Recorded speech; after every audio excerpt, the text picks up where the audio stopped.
ನನ್ನ ರೂಮಿಗೆ ಕರ್ಕೊಂಡು ಹೋಗ್ರಿ. ಆ ರೂಮಿಗೆ ಬೇಡ ಪ್ಲೀಸ್. ಏಯ್ ಅವಳು ಹಾಗಂತಾಳೆ, ನೀವು ಕರ್ಕೊಂಡೋಗಿ ಮಲಗಿಸ್ರ. ಕರ್ಕೊಂಡೋಗಿ ಮಲಗಿಸಿ. ಬೇಡ ಕಣೋ.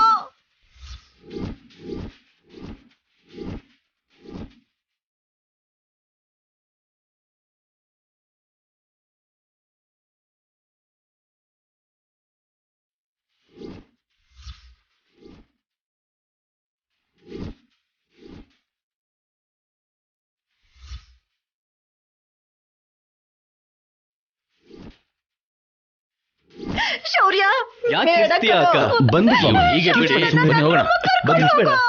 ಶೌರ್ಯ ಬೇಡ ಕಣೋ. ಹುಷಾರು.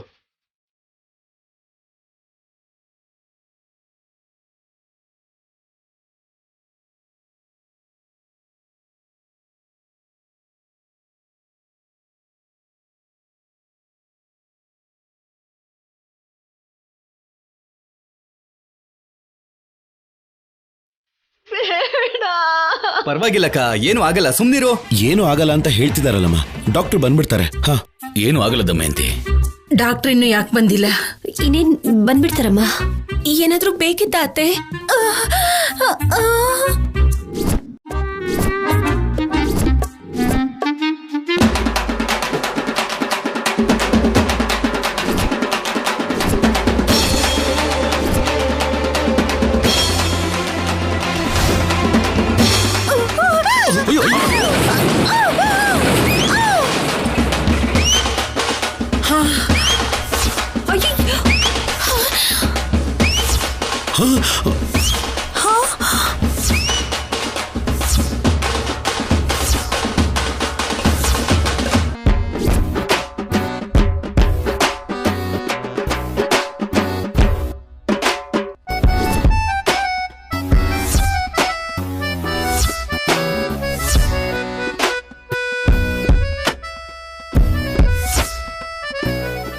ಅಯ್ಯೋ, ಮಂಚ ಹೀಗೆ ಬಿದ್ದೋಯ್ತಲ್ಲ, ಯಾಕೆ? ಮೊದ್ಲು ಅತ್ತೆನ ಮೇಲೆ ಎತ್ತಿ. ಪಾಪ, ಈಗಷ್ಟೇ ಹೇಳೋಕ್ ಆಗ್ತಿರ್ಲಿಲ್ಲ, ಇವಾಗ ಎಬ್ಸಿದ್ರು ನೋವಾಗುತ್ತೋ ಏನೋ.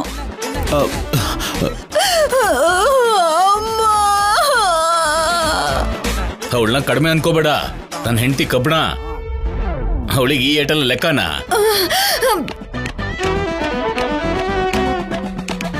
ದಮಯಂತಿ ಕೈ ಕೊಡು. ಕೊಡು ಕೈ ಕೊಡು. ಅಯ್ಯೋ, ಮಂಚ ಮುರಿದೋಗಿದೆಯಲ್ಲ. ಏಯ್ ಬಿದ್ದು ಹೋಗಿರೋ ಮಂಚ ಕಾಣಿಸ್ತಿದೆ, ಅದ್ರ ಜೊತೆ ಬಿದ್ದಿರೋ ನಾನ್ ಕಾಣಿಸ್ತಿಲ್ವಾ? ಅಮ್ಮ, ಕೆಲಸದವನಲ್ವೇನಮ್ಮ, ಮನೆಯವ್ರಿಗಿಂತ ವಸ್ತುಗಳ ಮೇಲೆ ಪ್ರೀತಿ ಜಾಸ್ತಿ ನನಗೆ. ಮೊದ್ಲು ಪೇಷಂಟ್ ನ ಕರ್ಕೊಂಡ್ ಬಂದು ಹಾಲ್ ನಲ್ಲಿ ಮಲಗಿಸಿ. ಸರಿ ಡಾಕ್ಟರ್. ಹಾಗೆ ಆಗ್ಲಿ. ಅಯ್ಯೋ ಬೇಡ, ನನ್ನ ಇಲ್ಲಿಂದ ಮಾತ್ರ ಅಳ್ಳಾಡಿಸ್ಬೇಡಿ. ನನ್ ಕೈಲ ಆಗ್ತಾ ಇಲ್ಲ. ಸುಮ್ನಿರು. ಏನಿನ್ ನೋವು? ಶೌರ್ಯ ಬಾ ಬಾ ಬಾ. ಬಂದೆ ಬಾಬಾ. ಹುಷಾರು ಹುಷಾರು ಹುಷಾರಪ್ಪ. ಶೌರ್ಯ ಮೆತ್ತಿಗೆ. ನಿಧಾನ. ಶೌರ್ಯ ಹುಷಾರು. ಹುಷಾರಾಗಿ ಕಡೆ ಬಾ. ಹಂಗೆ. ಏನಾಗಲ್ಲಮ್ಮ, ಏನಾಗಲ್ಲ.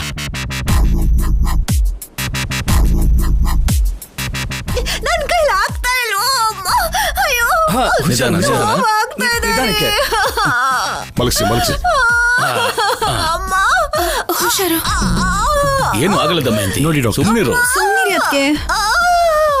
ಅಯ್ಯೋ, ಎಲ್ಲೆಲ್ಲಿ ನೋವಾಗ್ತಿದ್ಯಮ್ಮ? ಹೇಗ್ ಬಿದ್ರಿ? ಎಣ್ಣೆ ಮೇಲೆ ಕಾಲಿಟ್ಟು ಜಾರ್ ಬಿದ್ಬಿಟ್ಟೆ ಡಾಕ್ಟರ್. ಆದ್ರೆ ಅವಾಗೇನ್ ಜಾಸ್ತಿ ಏಟ್ ಆಗ್ಲಿಲ್ಲ.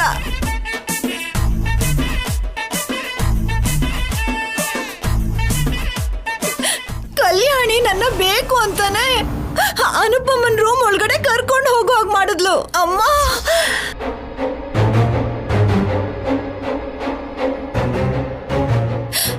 ಆಗ ಈ ಅನುಪಮ ಮಂಚದ ಬೋಲ್ಟ್ಗಳನ್ನೆಲ್ಲ ತೆಗೆದು ನನ್ನನ್ನ ಕೆಳಗಡೆ ಬೀಳಿಸ್ಲೇಬೇಕು ಅಂತ ಪ್ಲಾನ್ ಮಾಡ್ಕೊಂಡ್ಲು.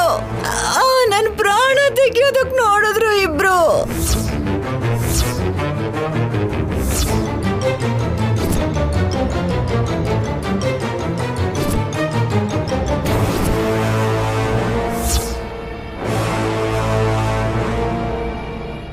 ದಮಯಂತಿ, ನಿನ್ನ ಮಂಚದಿಂದ ಬೀಳಿಸ್ಬೇಕು ಅಂತ ನಾನು ಯಾಕೆ ಅನ್ಕೊಳ್ತೀನಿ?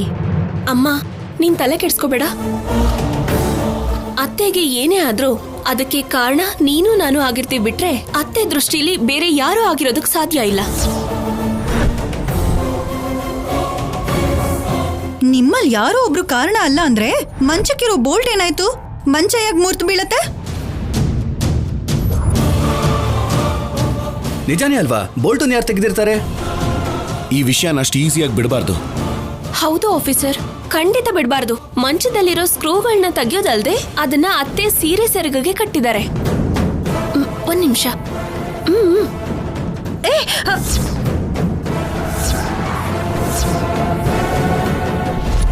ನೋಡಿದ್ರ?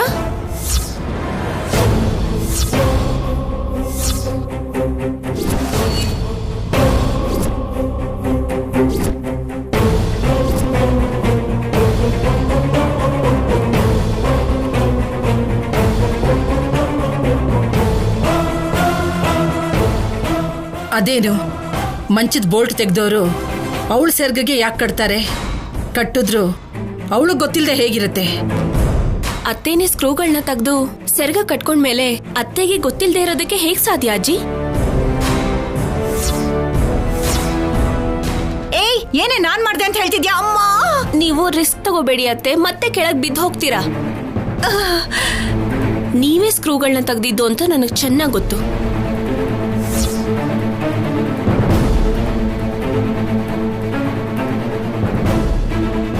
ಅವಳು ಯಾಕಮ್ಮ ಬೋಲ್ಟ್ ತೆಗಿತಾಳೆ? ಹೌದು ತಾತ, ನಮ್ಮಮ್ಮನ್ನ ಕೆಳಗ್ ಬೀಳ್ಸಿ ಇಲ್ಲಿ ನೋಡಿ, ಈಗ ಅತ್ತೆ ಇರೋ ಪರಿಸ್ಥಿತಿಲಿ ಅವರನ್ನ ಇರಿಸ್ಬೇಕು ಅಂತ ಮಂಚಕ್ಕಿರೋ ಸ್ಕ್ರೂಗಳನ್ನೆಲ್ಲ ತೆಗ್ದು ಹಾಕಿದ್ದಾರೆ. ಆದ್ರೆ ನನಗೆ ಅವಾಗ ಅರ್ಥ ಆಗಿಲ್ಲ. ಏನೋ ಮಾಡಿದ್ದಾರೆ ಅನ್ನೋದು ಅರ್ಥ ಆಗ್ತಾ ಇತ್ತು, ಆದ್ರೆ ಏನು ಅಂತ ಅರ್ಥ ಆಗಿರ್ಲಿಲ್ಲ. ಯಾವುದಕ್ಕೂ ನೀನ್ ಸ್ವಲ್ಪ ಹುಷಾರಾಗಿರೋ ಅಂತ ನಾನು ಅಮ್ಮಂಗೆ ಹೇಳಿದ್ದೆ. ಆ ರೂಮಲ್ಲಿ ಮಲ್ಕೊಂಡ್ರು ಬೆಡ್ ಮೇಲೆ ಮಲ್ಕೋಬೇಡ ಅಂತ ಹೇಳಿದ್ದೆ.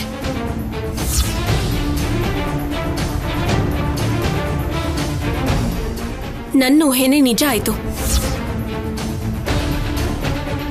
ಓಹೋ, ಇದಾ ಆಗ್ಲೇ ನಿನ್ನ ಆನಂದಕ್ಕೆ ಆತನಾದಕ್ಕೆ ಕಾರಣ?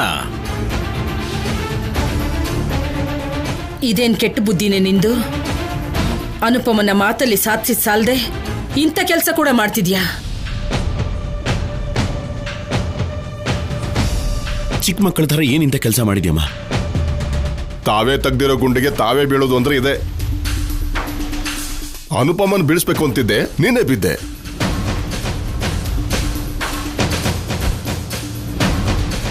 ನೀನೇ ಮಾಡಿ ಯಾರೋ ಮಾಡಿದ್ದಾರೆ ಅಂತ ಎಷ್ಟು ಚೆನ್ನಾಗಿ ನಂಬಿಸ್ಬೇಕು ಅಂತ ನೋಡ್ದೆ ಅಕ್ಕ. ಎಲ್ರೂ ಸೇರಿ ಪಾಪ ಅತ್ಗೆಗ್ ಹಾಗಂದ್ರೆ ಹೇಗೆ? ನೀನ್ ಬಾಯಿ ಮುಚ್ಚು. ನೀನ್ ಮಲ್ಗಿರ್ಬೇಕಾದ್ರೆ ತೆಗೆದು ಬಿಸಾಕ್ಬೇಕಿತ್ತು, ಆವಾಗ ಗೊತ್ತಾಗಿರೋದು ನೋವು. ಡಾಕ್ಟರ್ ಮೇಡಮ್, ಈಗ ನಮ್ಮ ಅತ್ತೆ ಪರಿಸ್ಥಿತಿ ಏನು? ಏನು ಇಲ್ಲಮ್ಮ, ಎದ್ದು ಓಡಾಡ್ದೇನೆ 2 ದಿನ ರೆಸ್ಟ್ ತಗೊಂಡ್ರೆ ಎಲ್ಲ ಸರಿ ಹೋಗುತ್ತೆ.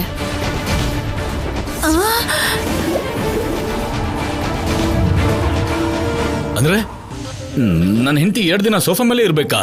ಅಷ್ಟೇ ಅಲ್ವಾ ಯಜಮಾನ್ರೆ, ಬೀದಿಲಿ ವಿಗ್ರಹ ನಿಂತ್ಕೊಂಡಿದ್ರೆ ಅಮ್ಮನವ್ರ ವಿಗ್ರಹ ಅಡ್ಡವಾಗಿ ಮಲ್ಕೊಂಡಿರುತ್ತೆ ಅಂತ ಆಯ್ತು. ಲೋ ನಿನ್ನ ಅಮ್ಮ,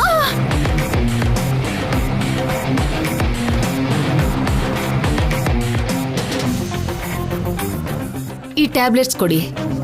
ಸರಿ ಡಾಕ್ಟರ್.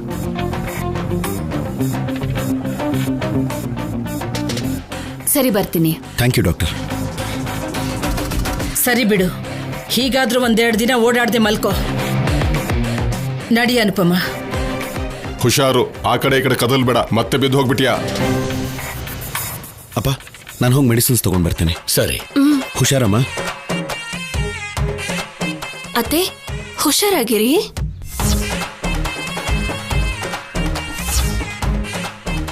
ಇನ್ಮೇಲಾದ್ರೂ ಹುಚ್ಚಿ ಕೆಲಸ ಮಾಡಿದ್ರೆ ರೆಸ್ಟ್ ತಗೋ, ನೀನ್ ಬದಲಾಗಲ್ಲ. ಅಮ್ಮ ಏನತ್ಗೆ? ಅನುಪಮ ಅಮ್ಮಂಗಂತ ಸ್ಕೆಚ್ ಹಾಕಿದ್ರೆ ನಿಮ್ ಸೊಂಟನೆ ಮುರಿದೋಯ್ತು. ಯೋಚನೆ ಮಾಡೋದಕ್ಕೆ ಇದು ನನಗೆ ಒಳ್ಳೆ ಅವಕಾಶನೇ. ನೋಡ್ಕೋತೀನಿ. ಆ ಅನುಪಮ ಕಲ್ಯಾಣಿ ಇಬ್ಬರನ್ನ ಅಮ್ಮ.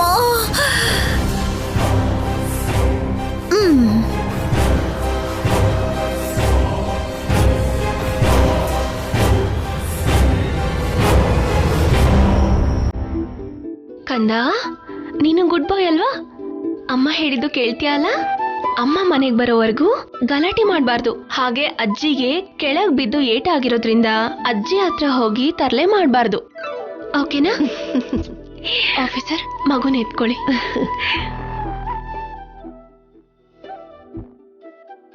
ಅಮ್ಮ, ಆಫೀಸರ್ಗೆ ಹಶ್ವಾದ್ರೂ ಕೇಳಲ್ಲ. ನೀನೇ ಟೈಮ್ ನೋಡಿ ಊಟ ಹಾಕೊಡು. ಹಾಗೆ ಆಗ್ಲಿ. ಆಫೀಸರ್, ಮೊನ್ನೆ ತರ ಖಾಲಿ ಹೋಟೆಲ್ ಇರಬಾರ್ದು. ಟೈಮಿಗೆ ಸರಿಯಾಗಿ ಊಟ ಮಾಡಿ. ನನ್ ಬಗ್ಗೆ ಯೋಚನೆ ಮಾಡ್ದೆ, ನೀನ್ ಹುಷಾರಾಗಿ ಹೋಗ್ಬಾ. ಯೋಚನೆ ಮಾಡ್ದೆ ಹೇಗಿರ್ಲಿ ಆಫೀಸರ್? ನಾನು ಯೋಚನೆ ಮಾಡಬಾರ್ದು ಅಂದ್ರೆ ನೀವು ಊಟ ಮುಗಿಸಿದ ತಕ್ಷಣ ನನಗೆ ಫೋನ್ ಮಾಡಿ.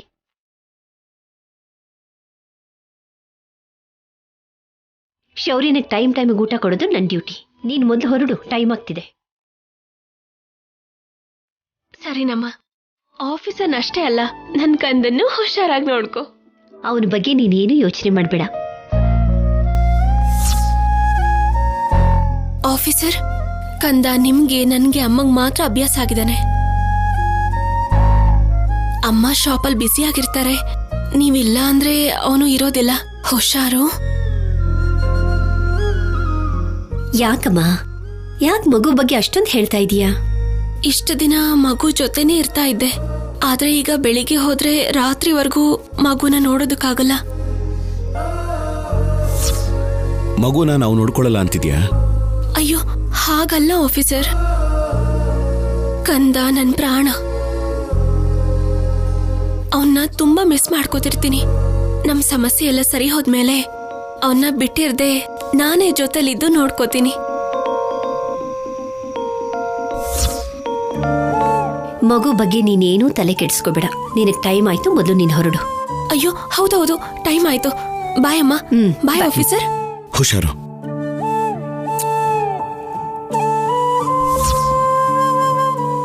ಶೌರ್ಯ, ಮಗು ನೀನ್ ಕೊಡಪ್ಪ. ಮಗು ಊಟ ಮಾಡಿಸಿ ಸ್ವಲ್ಪ ಹೊತ್ತು ಮಲಗಿಸ್ತೀನಿ. ಬಾರೋ ಚಿನ್ನು. ಅತ್ತೆ, ನಾನು ಒಂದು ಮಾತಾದ್ರೂ ಹೇಳ ಹೋದ್ಲಾ? ಅಷ್ಟು ಲೆಕ್ಕ ಇಲ್ದಿರೋಳಾಗ್ಬಿಟ್ಟೆ ನಾನು. ಮಾಡ್ತೀನಿ, ನನ್ ಮೇಲೆ ಎದ್ದೇಳ್ತೀನಿ, ಆಮೇಲೆ ಮಾಡ್ತೀನಿ ನಿಂಗೆ. ಅಮ್ಮ,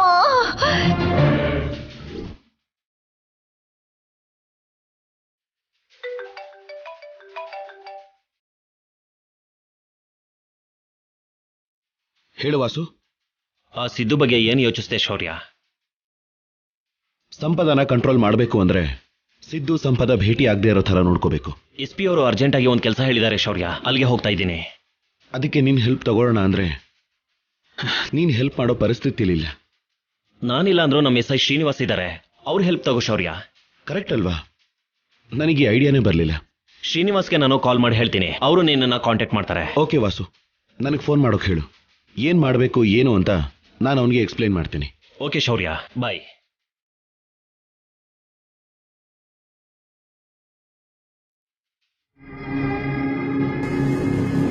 ಇಲ್ಲ ಸರ್, ನನಗೆ ಅರ್ಜೆಂಟಾಗಿ ಬೇಕು. ನಿಮಗಾಗಲ್ಲ ಅಂದ್ರೆ ಬೇರೆ ಯಾರನ್ನಾದ್ರೂ ಸಜೆಸ್ಟ್ ಮಾಡಿ.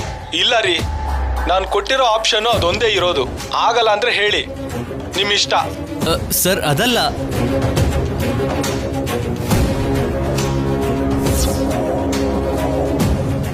ಏನು ಸಿದ್ದು, ಬೇರೆ ಯಾರು ಲಾಯರೇ ಇಲ್ಲ ಅನ್ನೋ ಹಾಗೆ ಅವ್ರ ಹತ್ರ ಬೇಡ್ಕೋತಿದ್ಯಲ್ಲ? ಅಮ್ಮ, ನಿನಗೆ ವಿಷಯ ಅರ್ಥ ಆಗ್ತಾ ಇಲ್ಲ. ಬಾಲಕೋಟೇಶ್ವರ ರಾವ್ ಅಂದ್ರೆ ಚಿಕ್ಕ ವ್ಯಕ್ತಿ ಅಲ್ಲ, ತುಂಬಾ ಪವರ್ಫುಲ್ ಲಾಯರ್. ಅವ್ರನ್ನ ಎದುರಿಸಿ ನಿಂತ್ಕೊಳ್ಳೋರು ಈ ಏರಿಯಾದಲ್ಲಿ ಯಾರೂ ಇಲ್ಲ ಅಮ್ಮ.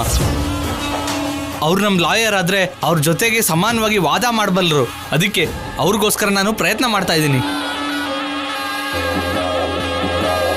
ಅವ್ರಿಗೇನೋ ಆರೋಗ್ಯ ಸರಿ ಇಲ್ಲದೆ ಹಾಸ್ಪಿಟಲ್ ಅಲ್ಲಿ ಇದ್ದಾರಂತೆ. ಹೊರಗಡೆ ಬರೋದಕ್ಕೆ 1 ವಾರ ಬೇಕಂತೆ. ಅಷ್ಟಕ್ಕೂ ಏನ್ ಮಾಡೋದು ಏನು ಅರ್ಥ ಆಗ್ತಾ ಇಲ್ಲ. ಯಾಕೆ ಸಿದ್ದು ಅಷ್ಟೊಂದು ಟೆನ್ಷನ್ ಮಾಡ್ಕೋತಿದ್ಯಾ? ನಮ್ ಲಾಯರ್ ಬಂದಿಲ್ಲ ಅಂದ್ರೆ ಎದುರುಗಡೆ ಲಾಯರ್ನೇ ನಮ್ಗೋಸ್ಕರ ಉಪಯೋಗಿಸ್ಕೊಂಡ್ರೆ ಆಯ್ತಲ್ವಾ? ಏನ್ ಮಾತಾಡ್ತಾ ಇದೀಯ ಸ್ಯಾಮ್? ಅದಷ್ಟು ಈಸಿ ಅಲ್ಲ. ಬಾಲಕೋಟೇಶ್ವರ ರಾವ್ ತುಂಬಾ ಸ್ಟ್ರಿಕ್ಟ್. ಎಷ್ಟೇ ಸ್ಟ್ರಿಕ್ಟ್ ಆದ್ರೂ ಸರಿ, ಏನೋ ಒಂದ್ ವೀಕ್ನೆಸ್ ಇರುತ್ತಲ್ಲ, ಅದೇನು ಅಂತ ನಾವು ತಿಳ್ಕೊಂಡ್ವಿ ಅಂದ್ರೆ ನಮ್ ಕೇಸ್ ಸಕ್ಸಸ್. ಇನ್ನ ಲಾಯರ್ ನಾವ್ ಏನ್ ಹೇಳ್ತೀವೋ ಅದನ್ನೇ ಮಾಡ್ತಾನೆ. ಹೇಗಾಡು ಅಂದ್ರೆ ಹಾಗೆ ಆಡ್ತಾನೆ.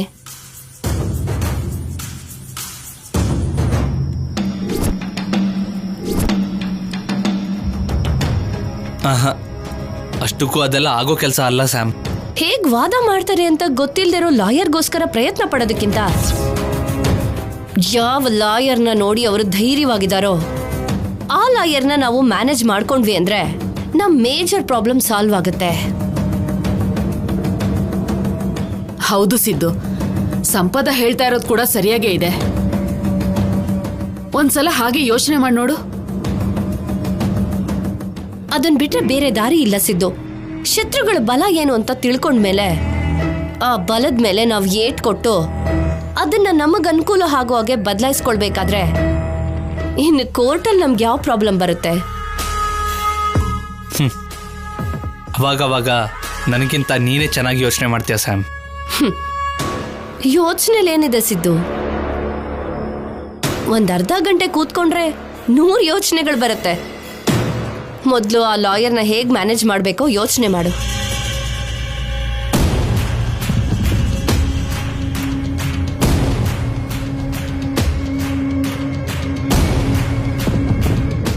ಇದು ತಗೋ ಕಂದ.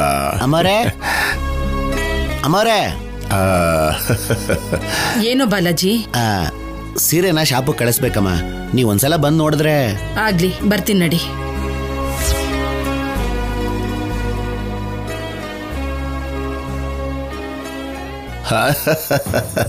ಮನೆ ಪೂರ್ತಿ ಪಟಪಟ ಅಂತ ಓಡಾಡ್ತಿದ್ದವಳು ಈಗ ಮಂಚದ ಮೇಲೆ ಮಲ್ಕೊಂಡಿದ್ದಾಳೆ ಅನ್ನೋ ನೋವು ಯಾರಿಗೂ ಈ ಮನೇಲಿಲ್ಲ.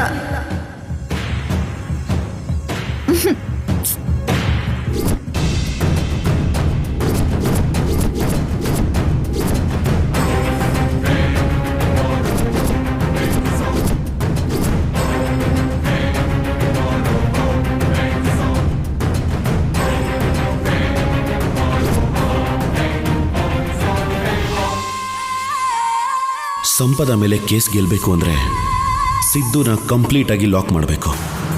ಸಂಪದನ ಹಿಂದೆ ಇದ್ದು ಅವನೇ ನಡೆಸ್ತಿರೋದ್ರಿಂದ ಅವನನ್ನ ಲಾಕ್ ಮಾಡೋಕ್ಕಾದ್ರೆ ಸಂಪದ ಏನು ಮಾಡ್ಕೊಳ್ಳೋಕ್ಕಾಗಲ್ಲ. ಅವನನ್ನ ಹೇಗಾದರೂ ಹಿಡಿಲೇಬೇಕು. ಸಂಪದಾಗೆ ಅವನ ಕಡೆಯಿಂದ ಯಾವುದೇ ರೀತಿ ಸಹಾಯ ಸಿಗದೇ ಇರೋ ಹಾಗೆ ಹೇಗೆ ಕಂಟ್ರೋಲ್ ಮಾಡೋದು? ಹೇಗೆ ಲಕ್ಷ್ಮಿ ಕಡೆಯಿಂದ ಮತ್ತೆ ಕೇಸ್ ಹಾಕಿಸಿ ಸಿದ್ದುನ ಒಳಗಡೆ ಹಾಕ್ಸಿದ್ರೆ?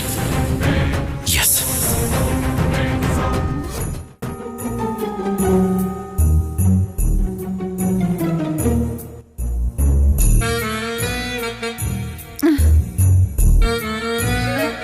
ನೀನ್ ಮಂಚದ ಮೇಲೆ ಇರೋದಕ್ಕೆ ಬೆಳಿಗ್ಗೆಯಿಂದ ನನಗೆ ಕಾಫಿ ಕೊಡೋರು ಇಲ್ದಿರೋ ಹಾಗಾಯ್ತು. ನೋಡಿದ್ರಾ ನನ್ ಬೆಲೆ ಈಗ್ಲಾದ್ರೂ ನಿಮಗ್ ಗೊತ್ತಾಯ್ತು? ಅಮ್ಮ, ನನ್ ನೋವು ನೀನ್ ಕಾಫಿ ಕೊಡೋಕಾಗ್ಲಿಲ್ಲ ಅಂತಲ್ವೇ? ಇವಾಗಾದ್ರೂ ಮನೆಯವ್ರ ಕೈಯಲ್ಲಿ ಬಿಸಿ ಬಿಸಿ ಕಾಫಿ ಕುಡಿಯೋಣ ಅಂತ ಅನ್ಕೊಂಡ್ರೆ ಯಾರು ಕೊಡ್ತಾನೆ ಇಲ್ವಲ್ಲ ಅಂತ. ನಿಮ್ಮನ್ನ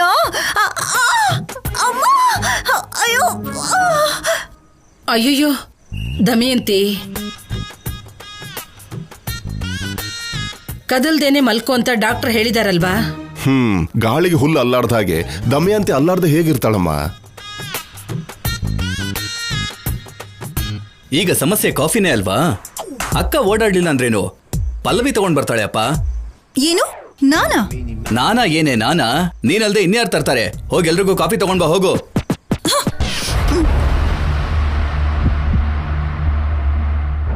ಶೌರ್ಯ, ಹೊರಗಡೆ ಹೋಗ್ತಿರೋ ಹಾಗಿದ್ಯಾ? ನಿಮ್ಮ ಮತ್ತೆ ಕಾಫಿ ತರ್ತಾಳೆ, ಕುಡ್ದ್ಬಿಟ್ಟು ಹೋಗು. ಇಲ್ಲ ಮಾವ, ಅರ್ಜೆಂಟ್ ಕೆಲಸ ಇದೆ, ನಾನು ಹೋಗ್ಬೇಕು. ಸರಿ ಕಂದ, ಬಾಯ್.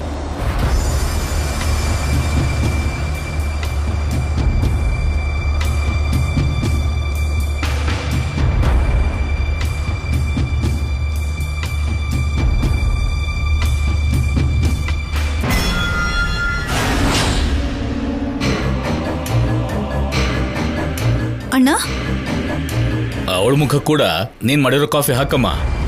ಇಲ್ಲ ಅಂದ್ರೆ 1 ಗಂಟೆಲ್ಲ ಎಲ್ರಿಗೂ ಹೊಟ್ಟೆ ನೋವು ಬರುತ್ತೆ. ಪಲ್ಲವಿ, ಹಾ, ಡಾಕ್ಟರ್ ಕೊಟ್ಟಿರೋ ಟ್ಯಾಬ್ಲೆಟ್ಸ್ ಕೂಡ ಕೊಡಮ್ಮ ಅವಳಿಗೆ. ಸರಿ ಅಣ್ಣ.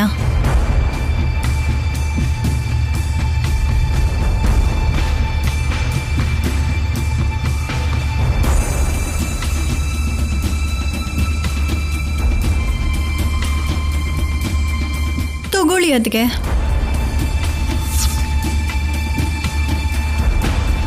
ಏನೋ ಬಿಡಿ ಅದಕ್ಕೆ, ಏನೋ ಅನ್ಕೊಂಡ್ರೆ ಇನ್ನೇನೋ ಆಯ್ತು. ನೀವು ಈ ಔಷಧಿನ ಅನುಪಮ ಅಮ್ಮನ ಹತ್ರ ನುಂಗಿಸ್ಬೇಕು ಅನ್ಕೊಂಡ್ರಿ, ಆದ್ರೆ ಆ ದೇವ್ರು ನೀವೇ ನುಂಗೋ ಹಾಗೆ ಮಾಡ್ದ.